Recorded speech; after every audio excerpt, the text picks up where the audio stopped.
Let's talk today about the Q4 spending budget.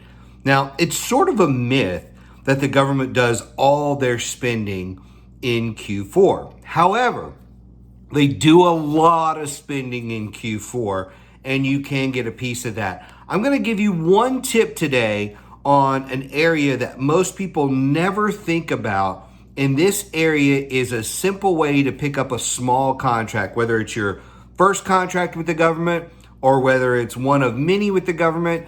There's a simple way to get a small contract. And when I say small, somewhere in the neighborhood of anywhere from $25,000 to $50,000, maybe even $100,000, just depending on the organization. So when you're looking at your target organizations, they all have a training budget.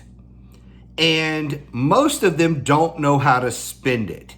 And so we're getting ready to go into the last month of Q4 for the government. And guess what my focus is? If I'm a contracting officer, I'm a program manager, whatever my role is, my focus is I've got these multi-million-dollar buckets of money, and my focus is on allocating that money. It'll never occur to me that, I've got this $25,000 training budget, this $50,000 training budget. And you know what? $50,000 is a lot of money. So how am I going to spend it? That's where you come in.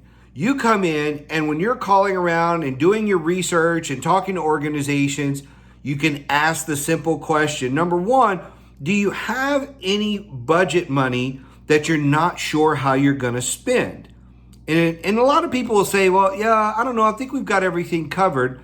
That's when you bring up the training budget. Well, how about a training budget? I know that's a commonly overlooked one, that most people don't know how to spend their training budget, and they need to allocate that before the quarter's up.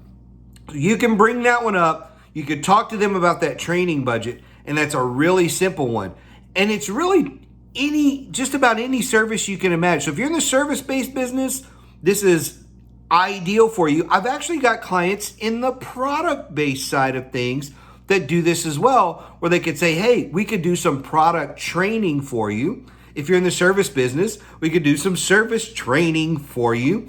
There's all kind of different ways they can use and kind of manipulate that training budget in order to allocate it to something that you can sell. You just have to get creative on what it is that you can deliver under the description of the training budget. So you just have to ask, so what kind of things can we do under your training budget? And just get that information from them, go back and forth. I've got clients all the time that say, Mike, I didn't think this was going to work. I reached out to a half a dozen contracting officers, and one of them bid on this, and we've got a $50,000 training budget out of somebody.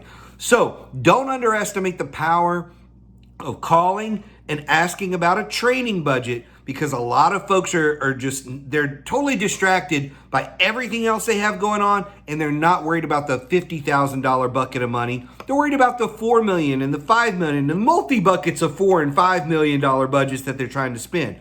So be a hero, swoop in, help them with the training budget, and get in. And again, this could be a great way to win your first contract. It could be a great way to just win a new contract with an agency you've been having some trouble getting into. So reach out, ask about the training budget. If you have questions about this, as always, you know how to reach me. We'll see you next time.